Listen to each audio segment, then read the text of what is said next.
Good morning to all of you. Welcome back my new study blog. मेरे morning blog की शुरुआत होती है सुबह के 3 बजे। जैसा कि आप लोग देख ही रहे हैं कि अभी कुछ दिनों से मैंने अपना morning live study session start किया है और अगर हमें 3 बजे से अपनी पढ़ाई स्टार्ट कर देनी है तो उसके लिए सबसे ज़्यादा ज़रूरी ये है कि हमें उससे 15 मिनट पहले उठना भी पड़ता है। तो मेरे मॉर्निंग की शुरुआत सुबह के 2:45 बजे लगभग डेली हो ही जाती है। आज की वीडियो में मैं बात करूंगी कि मैं अपने 4 घंटे की नींद लेके भी अपनी पढ़ाई के लिए इतना अच्छा टाइम कैसे दे पाती हूँ। तो आज की वीडियो आप लोग लास्ट तक ज़रूर देखिएगा, आपके सारे डाउट क्लियर हो जाएंगे। जैसा कि मैंने अपने पिछले भी वीडियो में बताया है कि मैं यूपी टीजीटी 2022 की जो वैकेंसी आई थी उसकी प्रिपरेशन कर रही हूँ और मेरा main subject history and political science है। इससे पहले मैं बीपीएससी टीआरई 4 की भी तैयारी करती थी, लेकिन जब से यूपी टीजीटी की ऑफिशियल डेट आ गई है तब से मेरा मेन फोकस सिर्फ यूपी टीजीटी एग्ज़ाम पे ही है।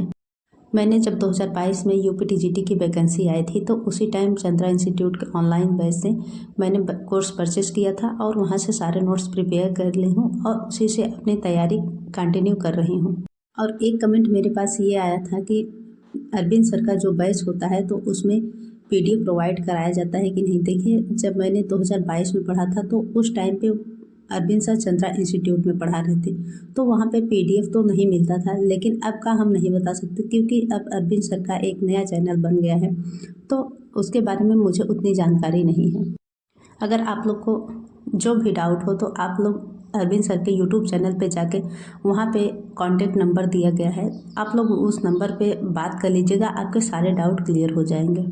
और जो भी लोग अभी जिनका बीएड कंप्लीट होने वाला है या जो कर लिए हैं और 2022 की वैकेंसी से चूक गए हैं उनके लिए मेरी यही सलाह है कि अगर आप अपनी बुक से तैयारी कर रहे हैं तो सही है, लेकिन अगर आपको लगता है कि अभी बैच लेके तैयारी करना चाहिए तो आप लग जाइए, क्योंकि आप जान ही रहे हैं कि 2025 में यूपी टीजीटी की भी हो सकता है कि नई वैकेंसी आए, लेकिन ईएलटी ग्रेड की तो 100% संभावना है कि वैकेंसी आने ही वाली है। तो इसीलिए देर मत करिए और अपनी तैयारी में लग जाइए। तो ये तो रही कुछ बेसिक बात। अब चलते हैं अपने मेन मुद्दे पे कि हमें अगर पढ़ाई करनी है तो हमें नींद पे अपने कंट्रोल कैसे करना होगा। देखिए, हम हाउस वाइफ के लिए सबसे ज़्यादा ज़रूरी ये हो जाता है कि अगर हमें पढ़ाई करनी है तो ऐसा नहीं है कि हमारे लिए कोई फ्री टाइम देगा और वो सारे घर के काम कर देंगे और हमें फ्री टाइम मिलेगा कि हम पढ़ाई कर लें। ऐसा हमारे साथ पॉसिबल नहीं है। हमें इसी 24 घंटे का यूज़ करके अपने घर के सारे काम भी करने हैं और अपने बच्चों को भी देखभाल करनी है और अपनी पढ़ाई के लिए भी टाइम निकालना है। तो उसके लिए सबसे ज़्यादा ज़रूरी हो जाता है कि हमें अपनी नींद पे कंट्रोल करना ही पड़ेगा। ये डाउट ये होता है कि क्या केवल पूरे 24 घंटे में 4 घंटे की नींद लेके हम पूरा 24 घंटे अपने काम भी कर सकते हैं और अपनी पढ़ाई भी कर सकते हैं। तो ऐसा बिल्कुल भी संभव है, लेकिन आप एक बार प्रयास तो करिए। देखिए, अगर हमें पढ़ाई करनी है तो हमें 100% है कि अपनी नींद पे कंट्रोल करना ही होगा। इसके लिए सबसे पहला तरीका मैं क्या अपनाती हूँ वो आप लोगों के लिए बताती हूँ।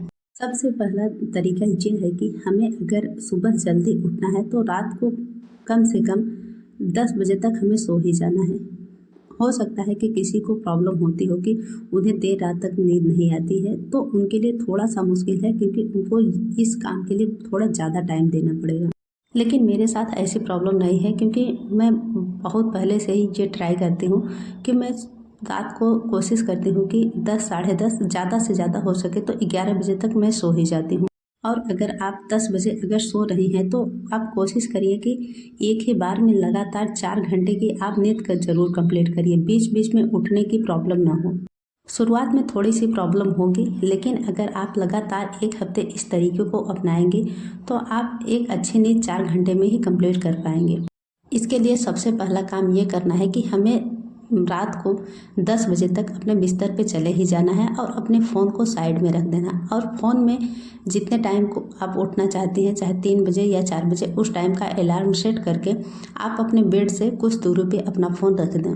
और जब अलार्म बजे तो आप अलार्म बंद करने के लिए अपने बिस्तर से उठिए और कोशिश यही होनी चाहिए चाहे जितनी भी नींद आए लेकिन दोबारा बिस्तर पे नहीं जाना है। शुरुआत में कुछ दिन प्रॉब्लम होगी, नींद बहुत आएगी, लेकिन फिर भी लगातार अगर 1 हफ्ते कर लेंगी तो अच्छा खासा रिजल्ट आपको भी देखने को मिलेगा। सुबह में उठने के बाद सबसे पहले हमें अपने मुंह को अच्छे से धुल लेना है, हो सके तो ब्रश कर लेना है और एक आध गिलास गर्म पानी पीना है।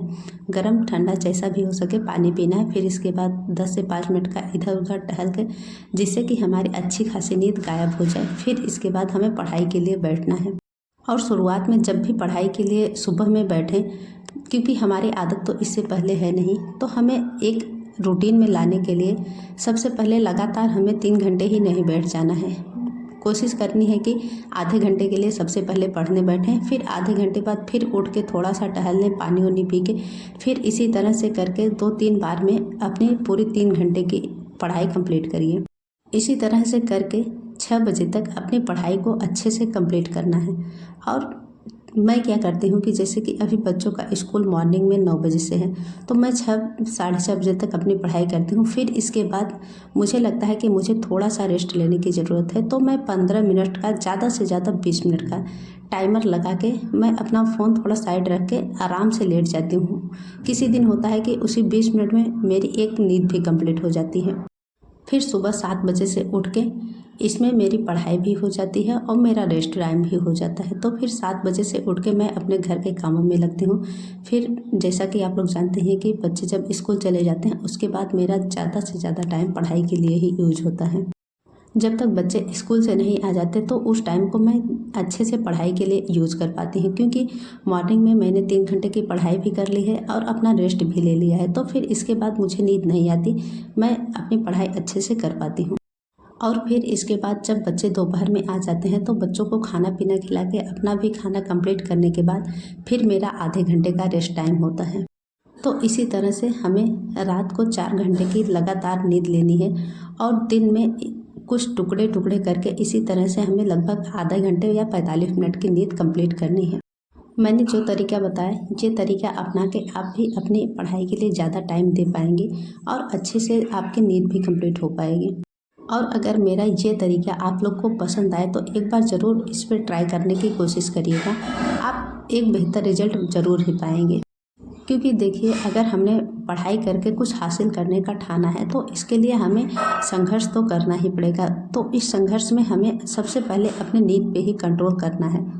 उम्मीद करती हूँ कि आपको ये समझ में आ गया होगा कि मैं अपनी 4 घंटे की नींद लेके अपनी पढ़ाई के लिए इतना अच्छा खासा टाइम कैसे निकाल पाती हूँ।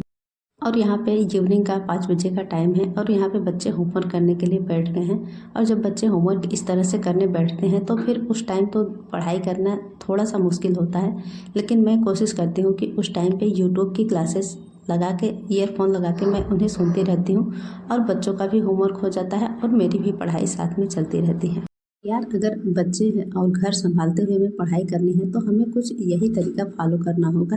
ज़रूरी नहीं कि हम ये सोचें कि हमें 6 से 8 घंटे का एकदम फ्री टाइम ही मिलने वाला है, तो ऐसा थोड़ा सा मुश्किल है। हमें इसी तरह से टुकड़े टुकड़े में करके अपनी पढ़ाई के लिए टाइम देना है और मॉर्निंग का ही समय ऐसा है कि हम उसमें एक अच्छा टाइम अपनी पढ़ाई के लिए दे पाएंगे। आज के लिए बस इतना ही, फिर मिलते हैं नेक्स्ट वीडियो में। तब तक के लिए bye bye and take care.